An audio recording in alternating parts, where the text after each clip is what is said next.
شروع اللہ کا نام لے کر جو بڑا مہربان نہایت رحم والا ہے۔ اے نبی، مجاہد لوگ تم سے غنیمت کے مال کے بارے میں دریافت کرتے ہیں کہ کیا حکم ہے۔ کہہ دو کہ غنیمت اللہ اور اس کے رسول کا مال ہے، تو اللہ سے ڈرو اور آپس میں صلح رکھو، اور اگر ایمان رکھتے ہو تو اللہ اور اس کے رسول کے حکم پر چلو۔ مومن تو وہ ہیں کہ جب اللہ کا ذکر کیا جاتا ہے تو ان کے دل ڈر جاتے ہیں، اور جب انہیں اس کی آیتیں پڑھ کر سنائی جاتی ہیں تو ان کا ایمان اور بڑھ جاتا ہے، اور وہ اپنے پروردگار پر بھروسہ رکھتے ہیں، اور وہ جو نماز قائم کرتے ہیں اور جو مال ہم نے ان کو دیا ہے اس میں سے نیک کاموں میں خرچ کرتے ہیں، یہی سچے مومن ہیں، اور ان کے لیے ان کے پروردگار کے ہاں بڑے بڑے درجے ہیں اور بخشش اور عزت کی روزی ہے۔ ان لوگوں کو اپنے گھروں سے اسی طرح نکلنا چاہیے تھا جس طرح تمہارے پروردگار نے تم کو تدبیر کے ساتھ اپنے گھر سے نکالا، اور اس وقت مومنوں کی ایک جماعت ناخوش تھی، وہ لوگ حق بات میں اس کے ظاہر ہونے کے بعد تم سے جھگڑنے لگے، گویا موت کی طرف ہانکے جاتے ہیں اور اسے دیکھ رہے۔ اور اس وقت کو یاد کرو جب اللہ تم سے وعدہ کرتا تھا کہ ابو سفیان اور ابو جہل کے 2 گروہوں میں سے ایک گروہ تمہارے لیے مغلوب ہو جائے گا، اور تم چاہتے تھے کہ جو قافلہ بے شان و شوکت یعنی بے ہتھیار ہے وہ تمہارے ہاتھ آ جائے، اور اللہ چاہتا تھا کہ اپنے فرمان سے حق کو قائم رکھے اور کافروں کی جڑ کاٹ دے، تاکہ سچ کو سچ اور جھوٹ کو جھوٹ کر دے، گو مشرک ناخوش ہی ہوں۔ جب تم لوگ اپنے پروردگار سے فریاد کرتے تھے تو اس نے تمہاری دعا قبول کر لی، اور فرمایا کہ تسلی رکھو، ہم 1000 فرشتوں سے جو ایک دوسرے کے پیچھے آتے جائیں گے تمہاری مدد کریں گے۔ اور اس مدد کو اللہ نے محض بشارت بنایا تھا کہ تمہارے دل اس سے اطمینان حاصل کرے، اور مدد تو اللہ ہی کی طرف سے ہے، بے شک اللہ غالب ہے، حکمت والا ہے۔ جب اس نے تمہاری تسکین کے لیے اپنی طرف سے تمہیں نیم کی چادر اڑھا دی اور تم پر آسمان سے پانی برسا دیا تاکہ تم کو اس سے نہلا کر پاک کر دے اور شیطانی نجاست کو تم سے دور کر دے، اور اس لیے بھی کہ تمہارے دلوں کو مضبوط کر دے اور اس سے تمہارے پاؤں جمائے رکھے۔ جب تمہارا پروردگار فرشتوں کو ارشاد فرماتا تھا کہ میں تمہارے ساتھ ہوں، تم مومنوں کو تسلی دو کہ ثابت قدم رہیں، میں ابھی کافروں کے دلوں میں روب و ہیبت ڈالے دیتا ہوں، سو ان کی گردنیں اڑا دو اور ان کی پور پور توڑ دو۔ یہ سزا اس لیے دی گئی کہ انہوں نے اللہ اور اس کے رسول کی مخالفت کی، اور جو شخص اللہ اور اس کے رسول کی مخالفت کرتا ہے تو اللہ بھی سخت عذاب دینے والا ہے۔ یہ مزہ تو یہاں چکھو، اور یہ سمجھ لو کہ کافروں کے لیے آخرت میں دوزخ کا عذاب بھی تیار ہے۔ اے اہل ایمان، جب میدان جنگ میں کفار سے تمہارا مقابلہ ہو تو ان سے پیٹھ نہ پھیرنا، اور جو شخص جنگ کے روز اس صورت کے سوا کہ لڑائی کے لیے کنارے کنارے چلے یعنی حکمت عملی سے دشمن کو مارے یا اپنی فوج میں جا ملنا چاہے، ان سے پیٹھ پھیرے گا تو سمجھو کہ وہ اللہ کے غضب میں گرفتار ہو گیا، اور اس کا ٹھکانہ دوزخ ہے، اور وہ بہت ہی بری جگہ ہے۔ بس تم لوگوں نے ان کفار کو قتل نہیں کیا بلکہ اللہ نے انہیں قتل کیا، اور اے نبی، جس وقت تم نے کنکریاں پھینکی تھیں تو وہ تم نے نہیں پھینکی تھی بلکہ اللہ نے پھینکی تھی۔ اس سے غرض یہ تھی کہ مومنوں کو اپنے احسانوں سے اچھی طرح آزما لے، بے شک اللہ سنتا ہے، جانتا ہے۔ ہوا بھی یوں ہی، اور کچھ شک نہیں کہ اللہ کافروں کی تدبیر کو کمزور کر دینے والا ہے۔ کافروں، اگر تم فیصلہ چاہتے ہو تو تمہارے پاس فیصلہ آ چکا، اگر تم اپنے افعال سے باز آ جاؤ تو تمہارے حق میں بہتر ہے، اور اگر پھر نافرمانی کرو گے تو ہم بھی پھر تمہیں عذاب کریں گے، اور تمہاری جماعت خواہ کتنی ہی بڑی ہو تمہارے کچھ بھی کام نہ آئے گی، اور اللہ تو مومنوں کے ساتھ ہے۔ اے ایمان والو، اللہ اور اس کے رسول کے حکم پر چلو اور اس سے روگردانی نہ کرو جبکہ تم سنتے بھی ہو، اور ان لوگوں جیسے نہ ہونا جو کہتے ہیں کہ ہم نے سن لیا مگر حقیقت میں نہیں سنتے۔ کچھ شک نہیں کہ اللہ کے نزدیک تمام جانداروں میں بدترین وہ بہرے گونگے لوگ ہیں جو عقل سے کام نہیں لیتے، اور اگر اللہ ان میں خیر کی طلب دیکھتا تو ان کو سننے کی توفیق بخشتا، اور اگر یوں ہی انہیں سنوا دیتا تو وہ منہ پھیر کر بھاگ جاتے۔ مومنوں، اللہ اور اس کے رسول کا حکم قبول کرو، جبکہ رسول تمہیں ایسے کام کے لیے بلاتے ہیں جو تم کو زندگی جاوداں بخشتا ہے، اور جان رکھو کہ اللہ آدمی اور اس کے دل کے درمیان حائل ہو جاتا ہے، اور یہ بھی کہ تم سب اس کے روبرو جمع کیے جاؤ گے۔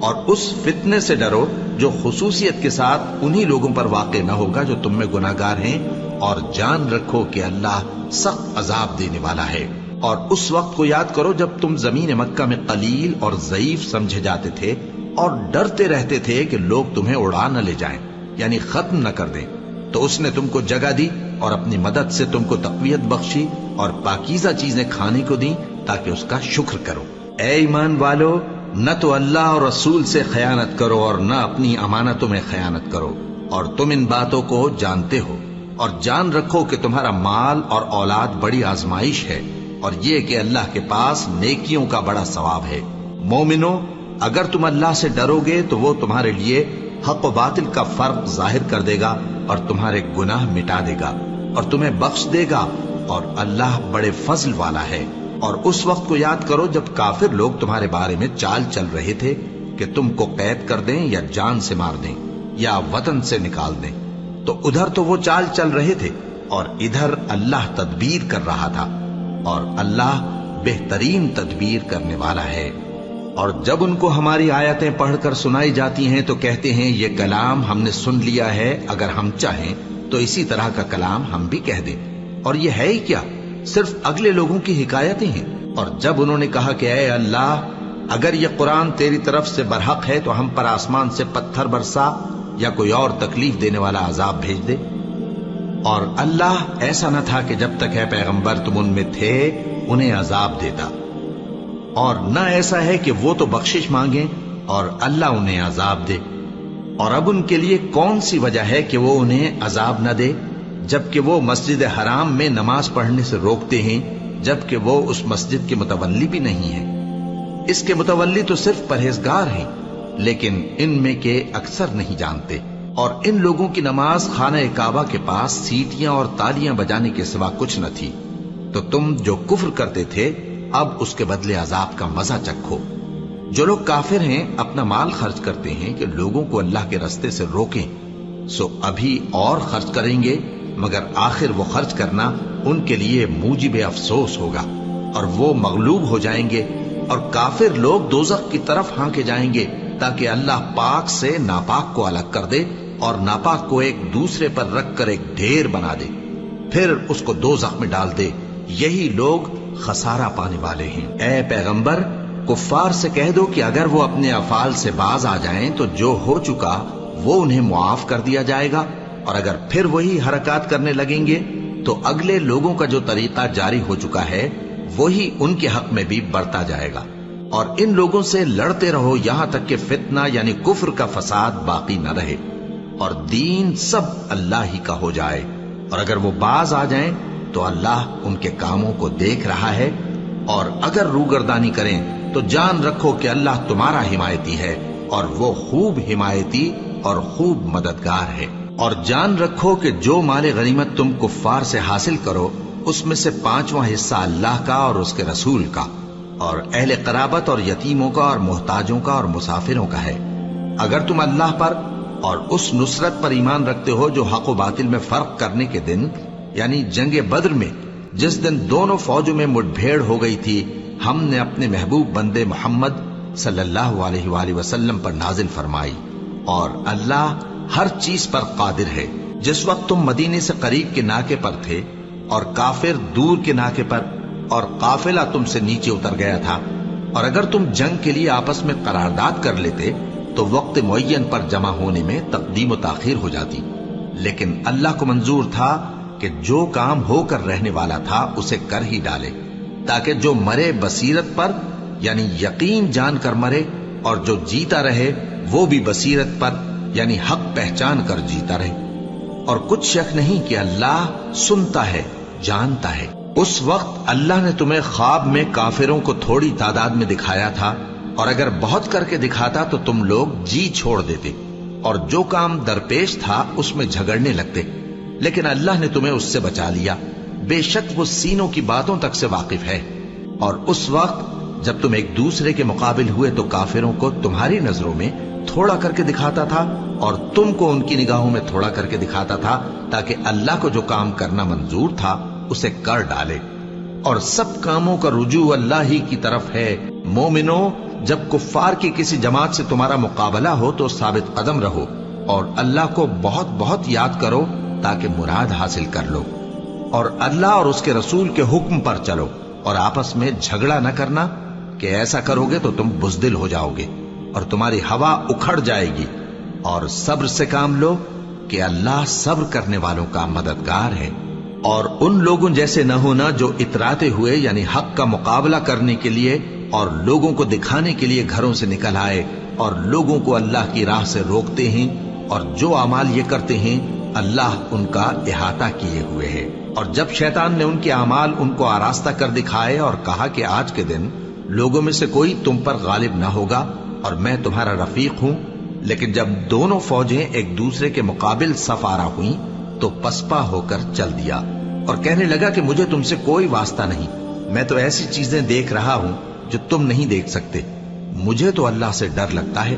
اور اللہ سخت عذاب کرنے والا ہے۔ اس وقت منافق اور کافر جن کے دلوں میں بیماری تھی کہتے تھے کہ ان لوگوں کو ان کے دین نے مغرور کر رکھا ہے، اور جو شخص اللہ پر بھروسہ رکھتا ہے تو اللہ غالب ہے، حکمت والا ہے۔ اور کاش تم اس وقت کی کیفیت دیکھو جب فرشتے کافروں کی جانیں نکالتے ہیں کہ ان کے چہروں اور پیٹھوں پر مارتے جاتے ہیں اور کہتے ہیں اب آگ کے عذاب کا مزہ چکھو، یہ ان اعمال کی سزا ہے جو تمہارے ہاتھوں نے آگے بھیجی ہیں، اور یہ جان رکھو کہ اللہ بندوں پر ظلم نہیں کرتا۔ جیسا حال فرعونیوں اور ان سے پہلے لوگوں کا ہوا تھا ویسا ہی ان کا ہوا کہ انہوں نے اللہ کی آیتوں سے کفر کیا تو اللہ نے ان کے گناہوں کی سزا میں ان کو پکڑ لیا۔ بے شک اللہ زبردست ہے، سخت عذاب دینے والا ہے۔ یہ اس لیے کہ جو نعمت اللہ کسی قوم کو دیا کرتا ہے جب تک وہ خود اپنے دلوں کی حالت نہ بدل ڈالیں اللہ اسے نہیں بدلا کرتا، اور اس لیے کہ اللہ سنتا جانتا ہے۔ جیسا حال فرعونیوں اور ان سے پہلے لوگوں کا ہوا تھا ویسا ہی ان کا ہوا۔ انہوں نے اپنے پروردگار کی آیتوں کو جھٹلایا تو ہم نے ان کو ان کے گناہوں کے سبب ہلاک کر ڈالا اور فرعونیوں کو ڈبو دیا، اور وہ سب ظالم تھے۔ جانداروں میں سب سے بدتر اللہ کے نزدیک وہ لوگ ہیں جو کافر ہیں، سو وہ ایمان نہیں لاتے۔ جن لوگوں سے تم نے صلح کا عہد کیا ہے پھر وہ ہر بار اپنے عہد کو توڑ ڈالتے ہیں اور اللہ سے نہیں ڈرتے، اگر تم ان کو لڑائی میں پاؤ تو انہیں ایسی سزا دو کہ جو لوگ ان کے پس پشت ہوں وہ ان کو دیکھ کر بھاگ جائیں، عجب نہیں کہ ان کو اس سے عبرت ہو۔ اور اگر تم کو کسی قوم سے دغابازی کا خوف ہو تو ان کا عہد انہی کی طرف پھینک دو کہ اس طرح تم سب برابر ہو جاؤ۔ کچھ شک نہیں کہ اللہ دغابازوں کو دوست نہیں رکھتا، اور کافر یہ خیال ہرگز نہ کریں کہ وہ آگے نکل گئے ہیں، وہ ہمیں عاجز نہیں کر سکتے۔ اور جہاں تک ہو سکے فوج کی جمعیت کے زور سے اور گھوڑوں کے تیار رکھنے سے ان کے مقابلے کے لیے مستعد رہو کہ اس سے اللہ کے دشمنوں اور تمہارے دشمنوں اور ان کے سوا اور لوگوں پر جن کو تم نہیں جانتے اور اللہ جانتا ہے ہیبت بیٹھی رہے گی، اور تم جو کچھ اللہ کی راہ میں خرچ کرو گے اس کا ثواب تم کو پورا پورا دیا جائے گا اور تمہارا ذرا نقصان نہ کیا جائے گا۔ اور اگر یہ لوگ صلح کی طرف مائل ہوں تو تم بھی اس کی طرف مائل ہو جاؤ، اور اللہ پر بھروسہ رکھو، کچھ شک نہیں کہ وہ سب کچھ سنتا ہے جانتا ہے۔ اور اگر یہ چاہیں کہ تم کو فریب دیں تو اللہ تمہیں کفایت کرے گا، وہی تو ہے جس نے تم کو اپنی مدد سے اور مسلمانوں کی جمعیت سے تقویت بخشی اور ان کے دلوں میں الفت پیدا کر دی، اور اگر تم دنیا بھر کی دولت خرچ کرتے تب بھی ان کے دلوں میں الفت پیدا نہ کر سکتے، مگر اللہ ہی نے ان میں الفت ڈال دی، بے شک وہ زبردست ہے، حکمت والا ہے۔ اے نبی، اللہ تم کو اور مومنوں کو جو تمہارے پیرو ہیں کافی ہے۔ اے نبی، مسلمانوں کو جہاد کی ترغیب دو۔ اگر تم میں 20 آدمی ثابت قدم رہنے والے ہوں گے تو 200 کافروں پر غالب رہیں گے، اور اگر 100 ایسے ہوں گے تو 1000 پر غالب رہیں گے، اس لیے کہ کافر ایسے لوگ ہیں کہ کچھ بھی سمجھ نہیں رکھتے۔ اب اللہ نے تم پر سے بوجھ ہلکا کر دیا اور معلوم کر لیا کہ ابھی تم میں کسی قدر کمزوری ہے، پس اگر تم میں 100 ثابت قدم رہنے والے ہوں گے تو وہ 200 پر غالب رہیں گے، اور اگر 1000 ہوں گے تو اللہ کے حکم سے 2000 پر غالب رہیں گے، اور اللہ ثابت قدم رہنے والوں کا مددگار ہے۔ پیغمبر کو شایع نہیں کہ اس کے قبضے میں قیدی رہیں جب تک کافروں کو قتل کر کے زمین میں کثرت سے خون نہ بہا دے۔ تم لوگ دنیا کے مال کے طالب ہو اور اللہ آخرت کی بھلائی چاہتا ہے، اور اللہ غالب ہے، حکمت والا ہے۔ اگر اللہ کا حکم پہلے نہ ہو چکا ہوتا تو جو فدیہ تم نے لیا ہے اس کے بدلے تم پر بڑا عذاب نازل ہوتا۔ اب جو مال غنیمت تمہیں ملا ہے اسے کھاؤ کہ وہ تمہارے لیے حلال طیب ہے، اور اللہ سے ڈرتے رہو، بے شک اللہ بخشنے والا ہے، مہربان ہے۔ اے پیغمبر، جو قیدی تمہارے قبضے میں یعنی گرفتار ہیں ان سے کہہ دو کہ اگر اللہ تمہارے دلوں میں نیکی معلوم کرے گا تو جو مال تم سے چھن گیا ہے اس سے بہتر تمہیں عنایت فرمائے گا اور تمہارے گناہ بھی معاف کر دے گا، اور اللہ بخشنے والا ہے، مہربان ہے۔ اور اگر یہ لوگ تم سے دغا کرنا چاہیں گے تو یہ پہلے ہی اللہ سے دغا کر چکے ہیں، تو اس نے ان کو تمہارے قبضے میں کر دیا، اور اللہ دانا ہے، حکمت والا ہے۔ جو لوگ ایمان لائے اور جنہوں نے ہجرت کی اور اللہ کی راہ میں اپنے مال اور جان سے لڑے، وہ اور جنہوں نے ہجرت کرنے والوں کو جگہ دی اور ان کی مدد کی، وہ آپس میں ایک دوسرے کے رفیق ہیں۔ اور جو لوگ ایمان تو لے آئے لیکن ہجرت نہیں کی، تو جب تک وہ ہجرت نہ کریں تم کو ان کی رفاقت سے کچھ سروکار نہیں، اور اگر وہ تم سے دین کے معاملات میں مدد طلب کریں تو تم کو مدد کرنی لازم ہے، مگر ان لوگوں کے مقابلے میں کہ تم میں اور ان میں صلح کا عہد ہو مدد نہیں کرنی چاہیے، اور اللہ تمہارے سب کاموں کو دیکھ رہا ہے۔ اور جو لوگ کافر ہیں وہ بھی ایک دوسرے کے رفیق ہیں۔ تو مومنو، اگر تم یہ کام نہ کرو گے تو ملک میں فتنہ برپا ہو جائے گا اور بڑا فساد مچے گا۔ اور جو لوگ ایمان لائے اور وطن سے ہجرت کر گئے اور اللہ کی راہ میں جہاد کرتے رہے، اور جنہوں نے ہجرت کرنے والوں کو جگہ دی اور ان کی مدد کی، یہی لوگ سچے مسلمان ہیں۔ ان کے لیے اللہ کے ہاں بخشش اور عزت کی روزی ہے۔ اور جو لوگ بعد میں ایمان لائے اور وطن سے ہجرت کر گئے اور تمہارے ساتھ ہو کر جہاد کرتے رہے، وہ بھی تمہیں میں سے ہیں۔ اور رشتہ دار اللہ کے حکم کی روح سے ایک دوسرے کے زیادہ حقدار ہیں، کچھ شک نہیں کہ اللہ ہر چیز سے واقف ہے۔